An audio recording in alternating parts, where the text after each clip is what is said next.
whoa, it's really weird to be back in this position. It's like, my books, I missed you, how are you? How are you? And you, Mr. David Tennant, how are you? Wibbly wobbly timey wimey, yes I know.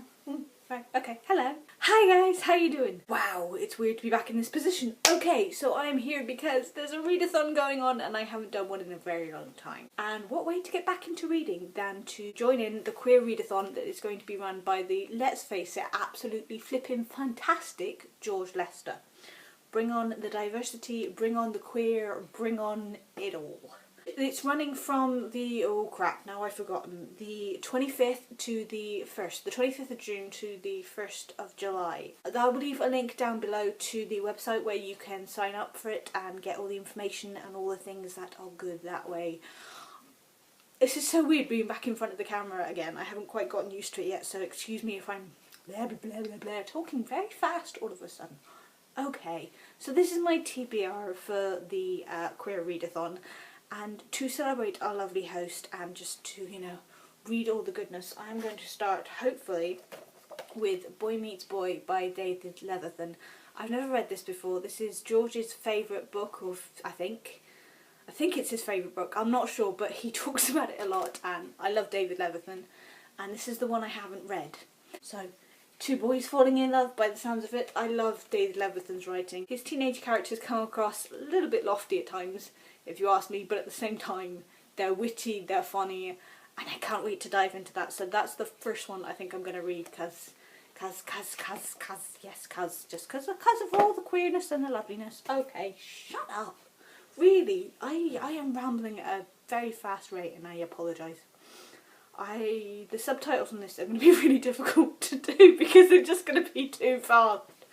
Slow and breathe. Okay, so the second book I'm going to attempt to read, I mean, I don't know if I'm going to be able to read all these. I haven't read in so long.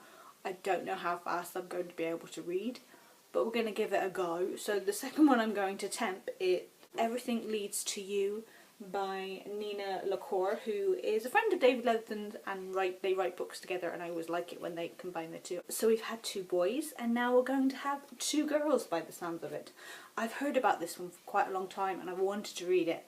And now I'm going to. It's about 300 pages, so I don't know how much of this I'm going to get through.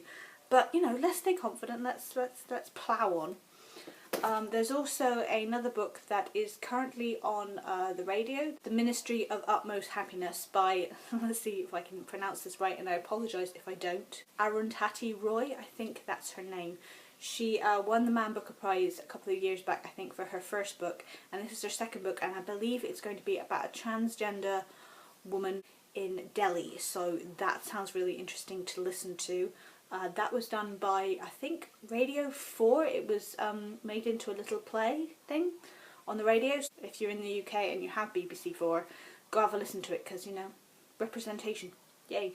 And then a certain book came through the door this week that I'm going to pick the gay stories out of, and that is Manhood, A Bare Reality by Laura Dodsworth. I've got to put this down because it's heavy. Now, I think almost a year ago, if not longer, I reviewed a wonderful book called Bare Reality by Laura Dodsworth, which was about women's breasts and how they have a relationship with them and how their life revolves around them or how they incorporate into their lives. And this time, she's done one about men's penises. And, I don't know why I'm giggling. I shouldn't giggle. Thing falling out. We shouldn't giggle. It's a thing. It's life. That's the way it is. And she's interviewed lots of different people again. Sensitive and compassionate manhood will surprise you and reassure you. It may even make you reconsider what you think you know about men, their bodies and masculinity. She was on the radio a little while ago and she did an interview about it, and two of the guys that she interviewed for this were with her, and they were just very open and honest, and they said the conversations that they had with her they couldn't have with other men. You're in a very unique position. This woman is taking a picture of your penis, you know, heads on, and then having a conversation about your masculinity and the way you feel about it, and the amount of pressure that is put on men these days to be masculine. And then if you're gay, all this pressure that's put on men and the gay men about being the right size and yada yada yada. I'm kind of scared to look at it. I haven't opened it yet. Do you want to see my face when I open it? The reaction? It's been a while, people. Okay, pick up on. Oh, that's not bad. I shouldn't objectify men. We're not here for objectification, but men are pretty, and so are women, and so is everybody. You're all pretty. I love your faces. That's what George says, actually. I love all your faces, and I love George's face. So yes, George, basically, let's face it, I've rambled through this whole video. We're making it up as we go along, people. So, in kind of condensed form, the lovely George Lester is doing a queer readathon. Come join us, read something diverse, read something queer, bring on the pride power because it's Pride Month, yay! And yeah, so I am going to attempt to read The Gay Perks of Manhood by Dora Dodsworth, Everything Leads to You by Nina LaCour.